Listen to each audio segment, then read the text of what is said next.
Some people will tell you that the most important thing is family. Others say that it's God and what he thinks.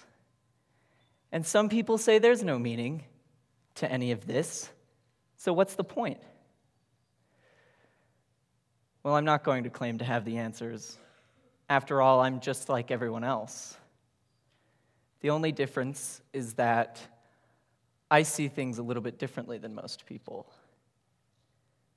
You see, when I was born, there was a small tumor placed in both of my eyes directly on top of the optic nerve that perceives distance and depth.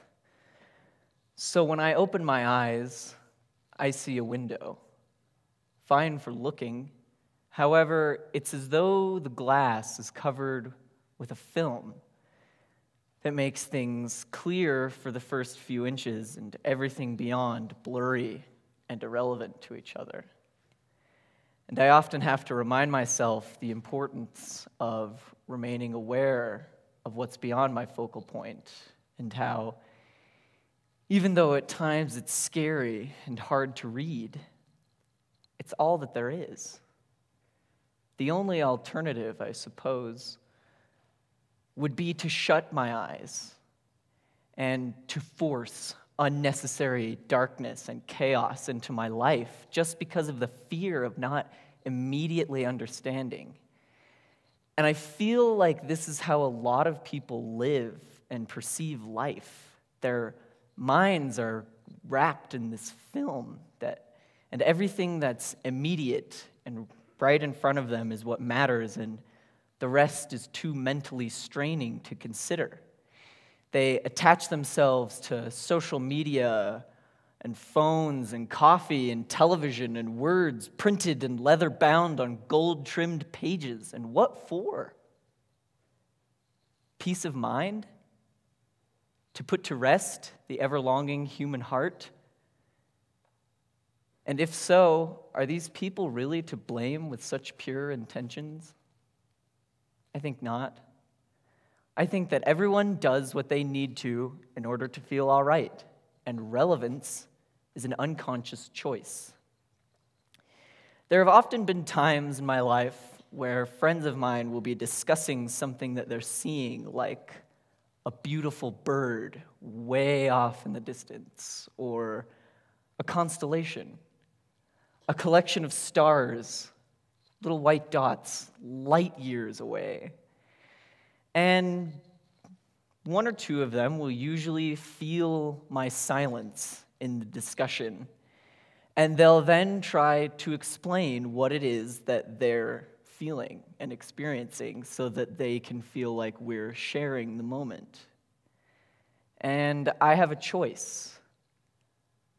I can strain my mind and attempt to feel the way that they feel, or I can accept that it will never be the same, and I can move on. The problem then is that when you stop trying, and when you choose to not strain your mind, you're only experiencing a fraction of what is, just because of the fear or frustration at the very beginning. It's a lot like the window. All of the things that you perceive in your life, you put at a chosen distance that makes you feel that you're safe and that life isn't so bad after all. But if every person on planet Earth were able to see things the way that everyone else does, if only for a short while, I believe that there would be an overwhelming sense of peace. And also, for that time, conflict would be hard to understand. I quote John Lennon, "Imagine there's no heaven. It's easy if you try. No hell below us, and above us is only sky."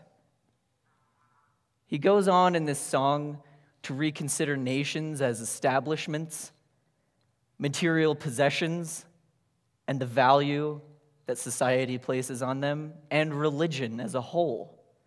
Not to say that they're wrong, but simply to entertain the idea that reality exists differently than the way you're perceiving it in that second, and the effect that this could have on the whole world if everyone considered it.